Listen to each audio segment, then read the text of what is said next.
In this tutorial, we're going to be airbrushing a eagle and a flag, and it's just a freehand, kind of simple painting that took me, maybe an hour and a half. But here I'm laying in some red illustration paint, and I'm using a straight edge stencil to get those sharp lines. But I don't want it to be too sharp. I want it to be kind of hazy.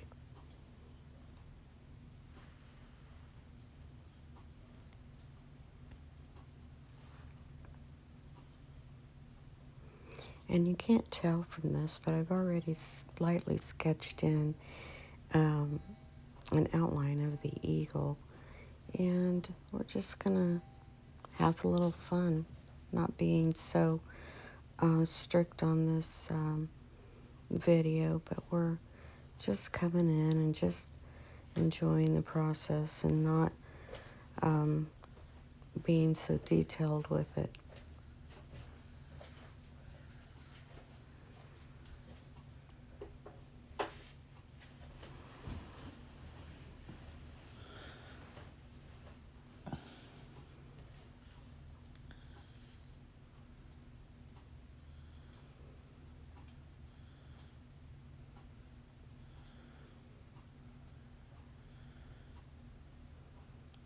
All these colors will be illustration Cretex colors. And my airbrush I'm using is my PS70 Creos Pro Boy. And you can use any kind of stencil as long as it has a sharp edge. Even a piece of cardboard will work. This one I think I got from Air Slick.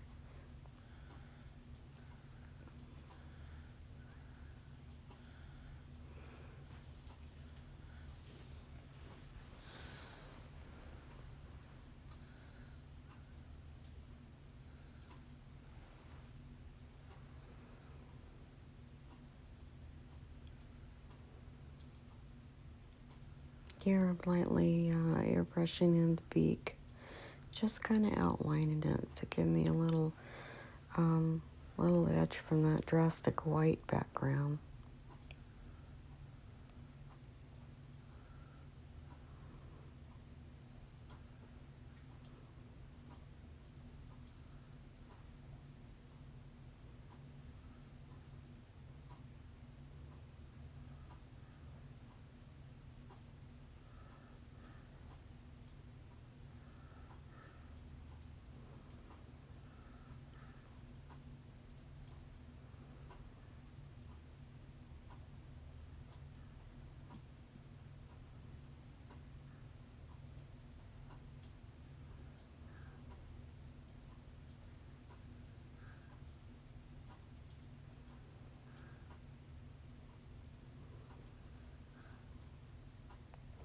Next, I'll be beginning to lay in the outline around the eagle, and I'll be building up a lighter blue into a darker blue.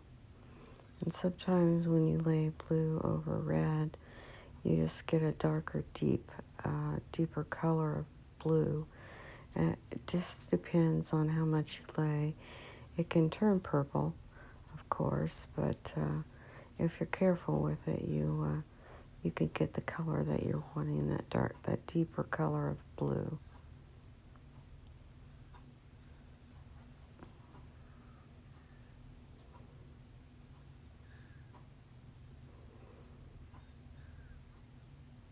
This is cerulean blue, and then later on I'll be coming in with cobalt blue.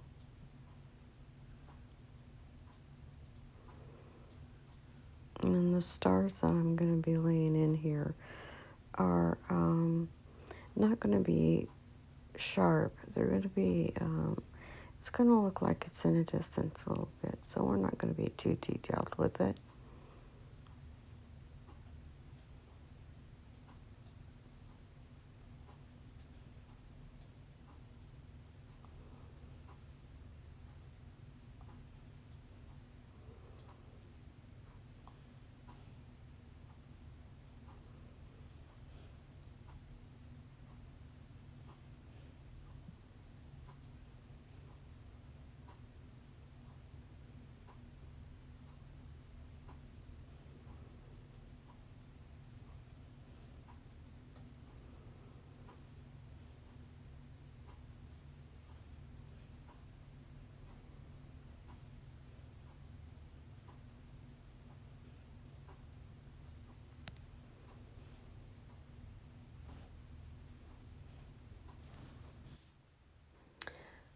I'm working on crescent board, and I'm finding out it's not my favorite to airbrush on.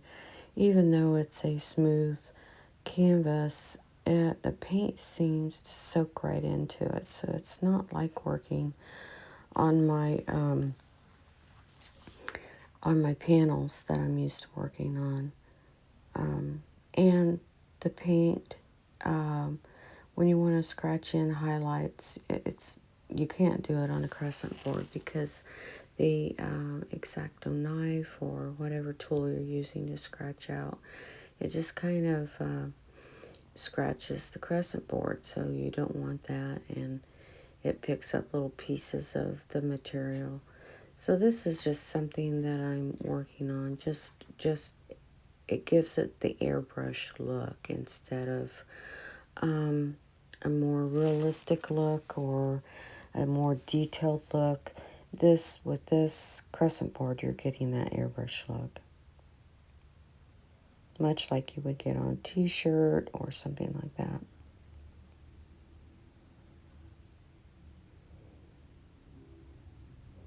Here I'm trying to use a acrylic marker to see what it would do, but nope, doesn't work. So we forgot about that and went back into the airbrush.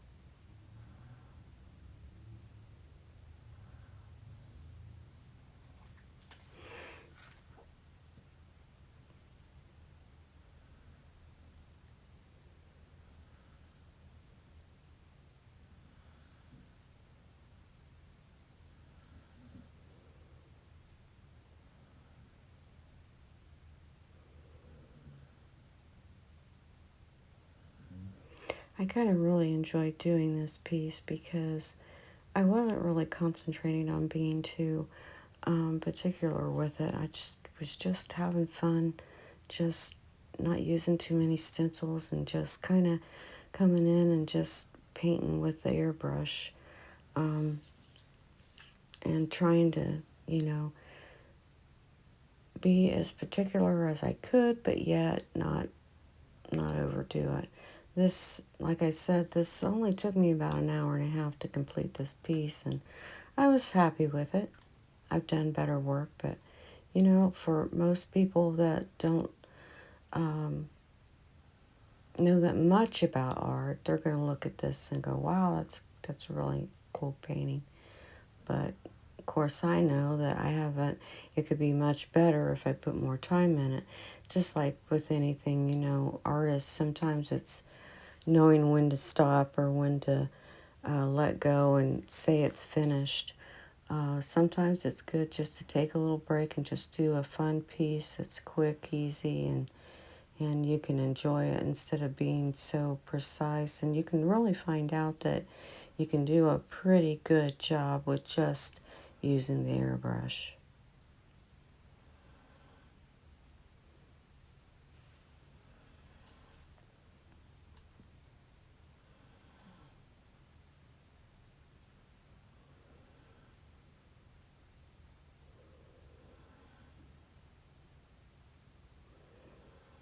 Here I'm coming back in with the cobalt blue, darkening it up, those areas that need to be darkened up. And as I do this, the stars will pop out a little bit more so it won't be so um, faded, a faded look, but they'll pop out a little bit more.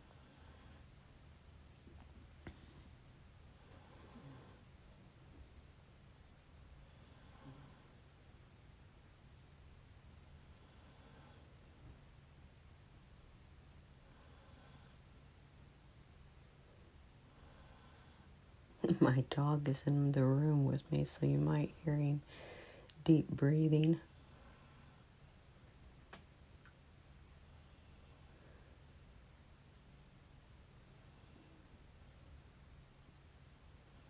Here I'm beginning to lay in the eyes with a dark blue. I'll come back in later with a gray.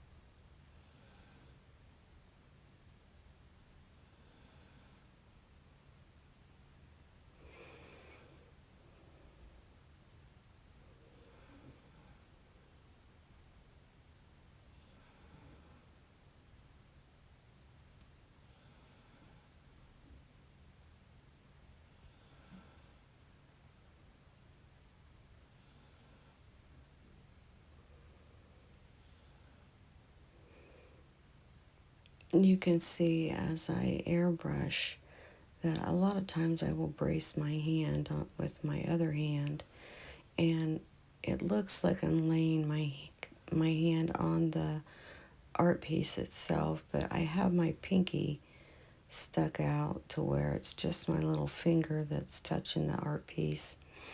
That way, I'm not getting my whole hand in there. Although it would be dry, it wouldn't hurt it. It's just the fact that sometimes if the paint isn't completely dry, you will pick up your paint on your hand, and we don't want that. So it's better just to brace your hand to keep your hand steady, and then lay your pinky out. I've seen other artists use a little stick and do that, but I just find that's kind of overkill.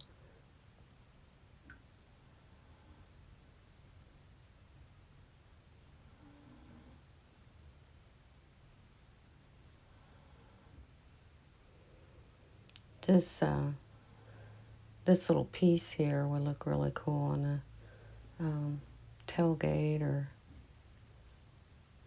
back window, airbrushed on vinyl maybe. Which you can airbrush on vinyl. I've done it. All it takes is a little bit of sanding of the white vinyl. If you're going to airbrush this, and you sand it lightly and sketch out your artwork on it, paint it, and then you heat it with a heat gun just lightly, and then you stand back and heat it so it cures a little bit, and then you clear coat it.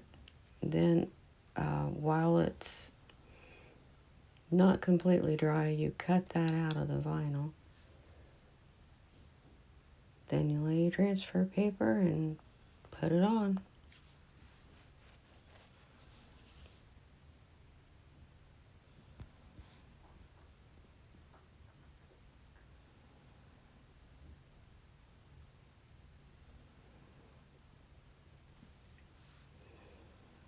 Beginning the beak here with the yellow. And this is straight yellow. Of course, I'm not laying it on real heavy. Just lightly building those colors. Now I'm coming back in with the orange. Just regular orange. No mix or anything.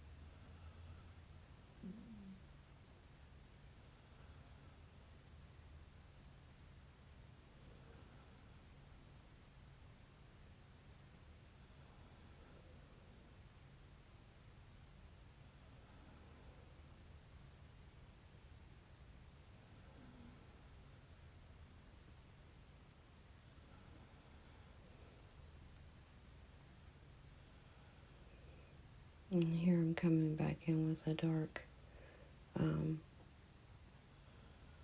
It might look black, but it's not really black. It's got, some blues and violet in there.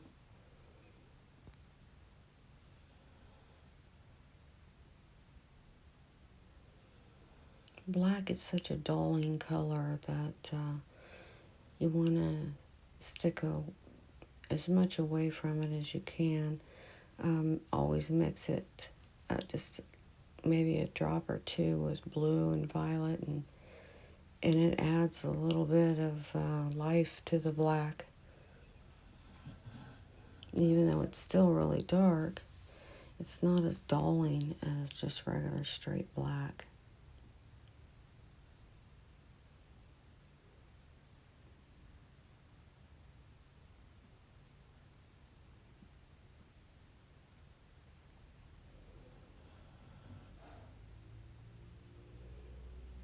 And I'm just adding in some shading.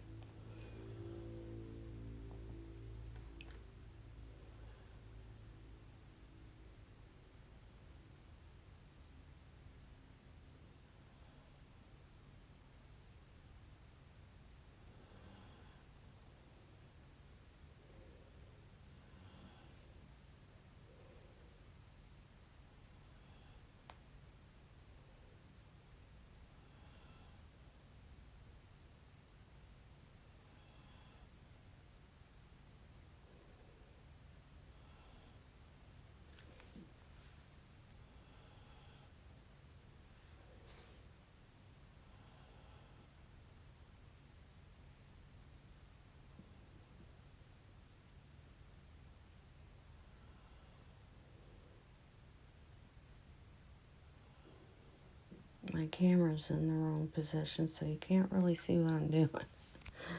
But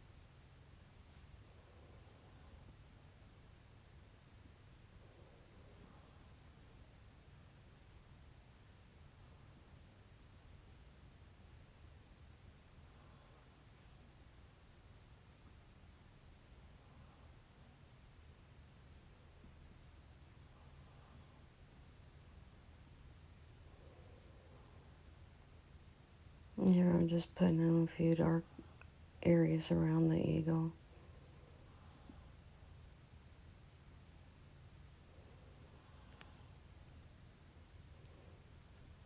And then I'll be darkening in the body.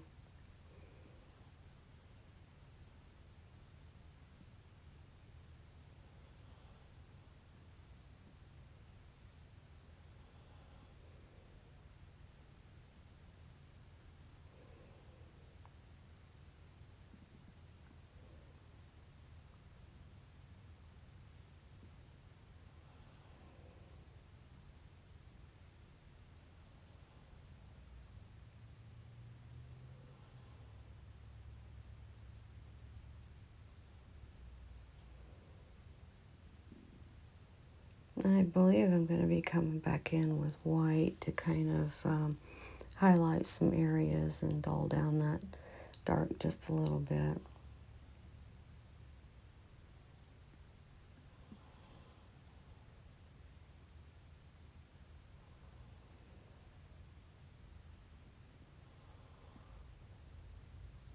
Putting in some little white highlights on the eyes.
You can't see them, but I was putting in some white highlights around the beak there and the eyes where the highlights would hit. And I'm seeing you can't pick it up here on the picture, but they're there. And here's just a quick picture of it. Thank you for watching. Subscribe and share.